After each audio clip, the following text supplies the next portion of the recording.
it's Sasha. Welcome to my space. Today's video is extra special because I'm going to be doing a gameplay tips video. I pretty much do a lot of Sims 4 related content. If you ever just want to check it out, then subscribe. Here's 5 gameplay tips that changed my Sims 4 gameplay forever, and we're gonna go ahead and go through these. So for the first one, it is the calendar. Yes, this is actually a mod by A Deep Indigo. If you want me to link it, just tell me, I'll do that for you. Here's the calendar. It just remixes the calendar for you. Maybe I actually will do like a side like a written form on my Tumblr, because I could recommend some like calendar related stuff, since like now that I'm looking at it, I'm like, wait, there could be some mods that I could recommend on the side, but this is more so gameplay tips though. Anyway, so with the calendar, ever since like I started adding my own holidays, I don't know, but like gameplay just feels so much better, so much more rewarding in my opinion. I don't know, I personally really love gameplay when I just have something to look forward to on the calendar. So I'm going to just show you this current save that I'm in. I'm in the Rogers save file, aka the Climb. That's where the LP is from, college years, high school years. This is the save. So here's some holidays I could give you, just a quick example. So I have Wellness Day, which is actually a staple in all like my LP saves. I just think Wellness Day is just such a great holiday. I try to add it, if not, like usually if I have a save file from another creator, I will probably try to add it myself if I remember, but a lot of the times if it's my save file, I will 100% want to add a Wellness Day. So there's even this one, like a day to remember. So this is like if Sim passes away, and you know, like you just have a day to remember. So it says go on vacation or travel, but it's kind of like go to a cemetery type of location. That's kind of what I have it for. Remember the dead, be thankful that you're still here, be thankful for your loved ones that are here. That's just kind of the holiday. Then there is election day, so you could just vote, like, you know, on the polling place, like, you know, from neighborhood action plans and stuff. Since my Sims are living in Evergreen Harbor, I just added that as a holiday, and I 100% recommend that if you have a save file, y'all, that you have Sims be in a specific career or something, you know, like have holidays surrounding them, like, you know, where they live. If they live in Evergreen Harbor, election day. If they live in Brindleton Bay, make a pets day. You know what I'm saying? Do things that are so like unique for your gameplay, you know? I just think it's always so fun. So of course we have the love day from in-game. I did add my own stuff, like go on, Watch Romance TV and Party Spirit. I think those are the only two, because I think Party Spirit, I probably added it because Sims will have a toast, and I just think it's always so cute when Sims toast each other. So then I have even like specific stuff for like holidays and birthdays for Sims. So I have Rock, who is an infant Sim right now, set up for his birthday to be on Saturday, and I have the tradition to blow out candles for him, for them to dine out and to hug a parent. So maybe my goal is for them to eat out at a restaurant and just celebrate their birthday there. Then there's even this holiday, music festival. So they could celebrate arts and music, drink, have fireworks, and it's a summer holiday. Obviously the fireworks are already starting, like hello. And then there's this is kind of a spoiler for the Climb Let's Play watchers, but we're gonna be having like a fashion week type of event in that Let's Play. I can't believe I spoiled it, but yes, there will be. And so this will be basically, my Sim is in art history program, and so I kind of gave her a holiday where I just wanted it to be something around fashion. And then there's another one, there's a Summerfest holiday, which is kind of like, think of like Winterfest, you know, Harvest Fest, and then there's Summerfest, you know what I'm saying? Yeah, okay. And then there is the beach day, so this is kind of like they could drive out to the beach. So I don't know, the world they're currently in, like I feel like the closest beach is like Brindleton Bay, and Brindleton Bay doesn't even have like the waters that you want, you know? It's a sad part. Wait, actually I think Copperdale has open water. We can go to there. Hey, let me planning already. And then there's one, okay, this is a part of the Let's Play that I don't want to spoil for y'all, but I'm gonna, only because I just again want to talk to y'all about individualistic Sims. So there's an event that's going to be coming on the Let's Play called Starlight's Guild, and it's going to be for Mello because he wants to be an actor. So it's going to be like for us, you know, anytime, you know, I don't want to spoil too much of what the holiday is, but it's kind of, think of an event where it's like the guild of actors and stuff like that. Think of it like that, you know? But yeah, that's pretty much my tips for the calendar. It's just so fun. And again, like I said, one more time to look at the override, you could see that like the freezer bunny isn't there. It's just kind of like the weather. So like there's stuff like that. So if you like this override, you'll see a mod thingy. And I also want to, so sorry, I keep exiting and going back in, but I want to show y'all one more thing for holidays. So it's this thing. So when you open it, I have like a mod, I believe it's by Zerbu or Little Miss Sam, and it's kind of like adds more icons for your Sims so that you could just like tailor this holiday. It's like when I found this shoe, I really thought of fashion, and I was like, oh, I'm gonna go for this. And then this one kind of really looks like an actor who was like, hello community of Sims, you know? That's kind of what I just felt like when I saw that. And yeah, My next tip is playing in one world. I have a whole video explaining my world views and laws of the land, but it changed my gameplay so much. When I have my sim Mello, who's raised in Willow Creek, go to a place like Sulani as a vacation, or even when he went to Strangerville, it really feels like I don't know, in my mind, like oh my god, this guy is on vacation. He's not in his usual location. He's out of his current routine. You know, it really establishes something when you keep continuing playing in the same world, or even worlds that look like each other. Like for me now, I'm in Evergreen Harbor and I go to Copperdale for gameplay sometimes, because again, Copperdale and Evergreen Harbor look similar. Like I looked at the nature. I have a whole video explaining all of that, but I looked at the nature and all that stuff for me to think what world looks similar, what worlds feel neighboring towns. So yeah, Moonwood Mill even is similar. Brindleton Bay is also similar. So those are the worlds I go between for gameplay. And then when I go to somewhere like Willow Creek, I feel like I'm in somewhere like different. Now, not entirely, but like Sulani 180, 100%.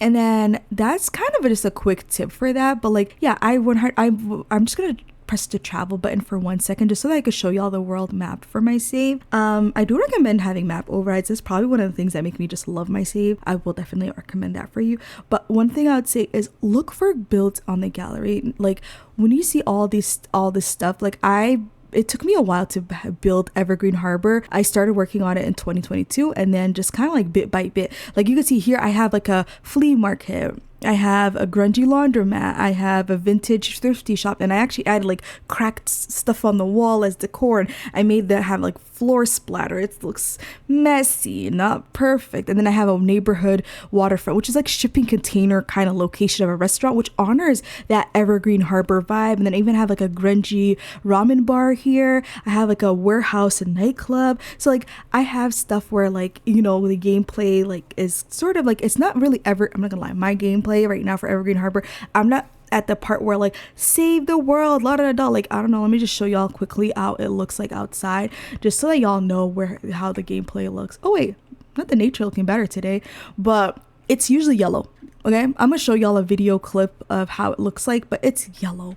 Okay, so today it looks good though. I'm really happy. Actually, it looks good today. It really does. But yeah, that's pretty much my quick tip for number 2, which is playing in one world. And then number 3, what's the most important thing, in my personal opinion, is setting up your save. And I kind of go over that a little bit in point number 2. It is so important for your save to have some setup, from character creation to families, friends, a home, a job, and a small little info about the sim. It creates such a lively save file for you. So example, the Rogers save right now where I'm at, it's an old-fashioned EA save, and over the years I've grown as a simmer, and honestly so have they. It's so important to set that up, because then you'll have sims in the same age group to hang out. You create a community of sims. It's all so important and so integral in my gameplay, and I know if you do something like this, you're gonna be like, yeah, my gameplay is so like different. I need to keep this for all my saves, whatever. You know, I have a lot of saves, so I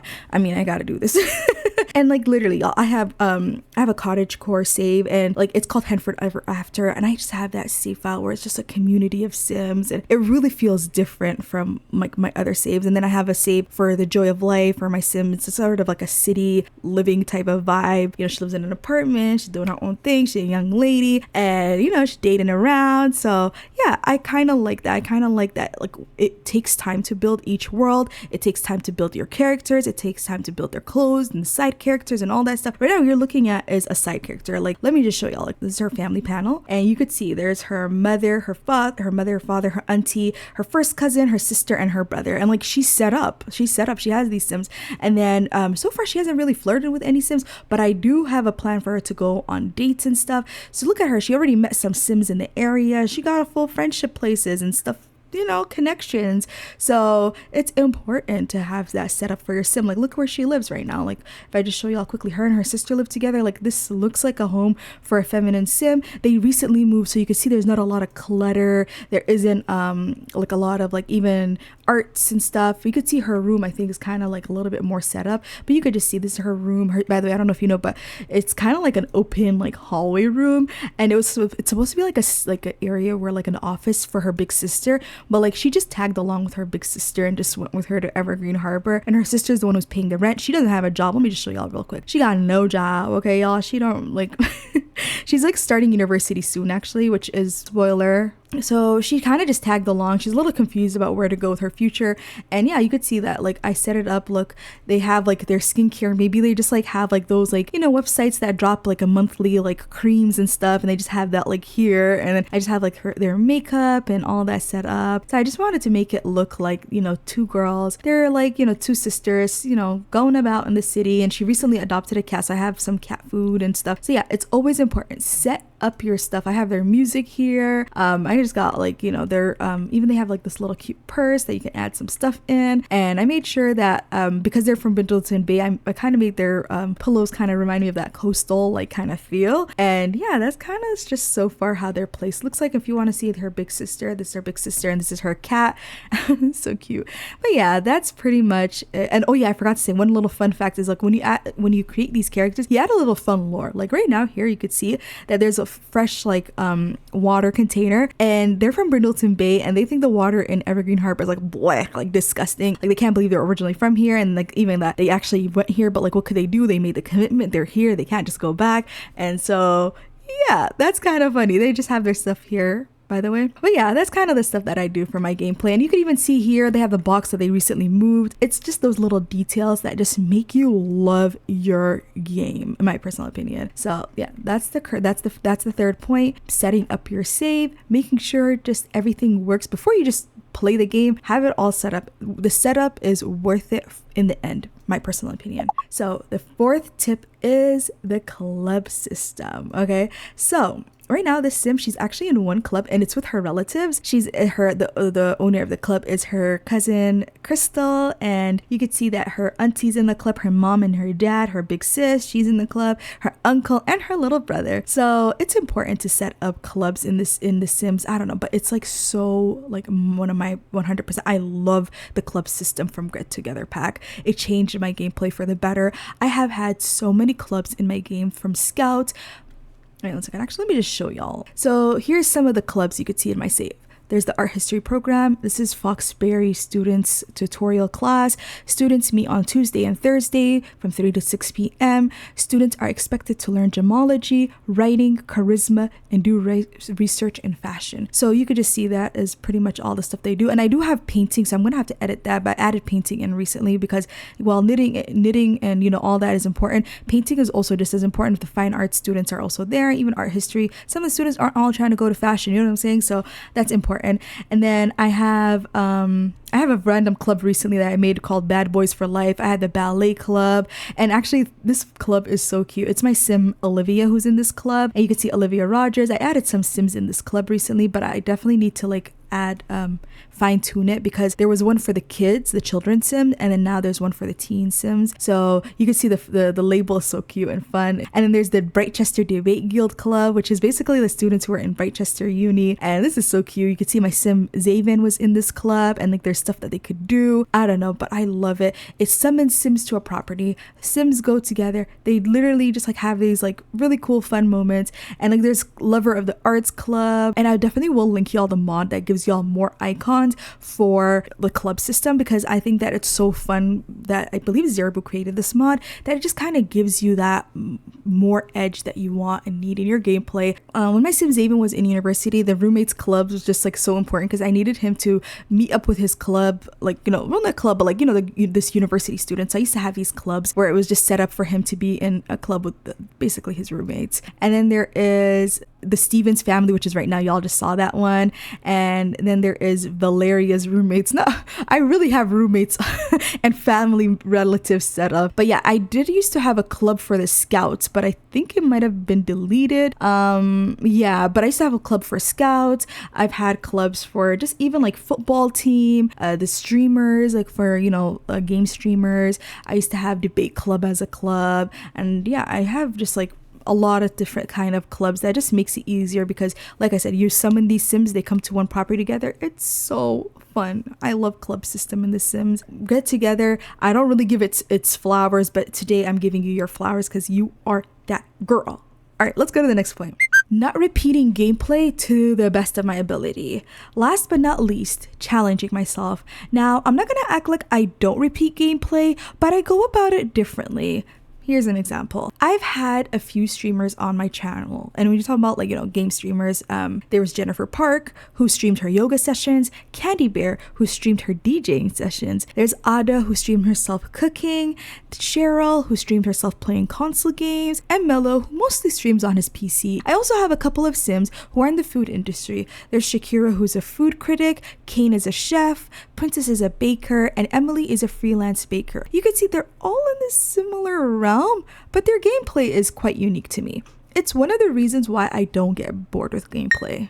So these are the 5 tips that I use for gameplay, and just in general in my saves. I implement this in all of my saves, and it really helps me get invested in the gameplay, keep coming back, and just wanting to see their stories through. So if you want to watch a new Let's Play that's on my channel, I have a Let's Play called The Climb, and I implement all of these 5 tips in there, and I'd love for you to check it out. Thank you so much for watching. My name is Sasha, and I wish you a lovely day. Take care.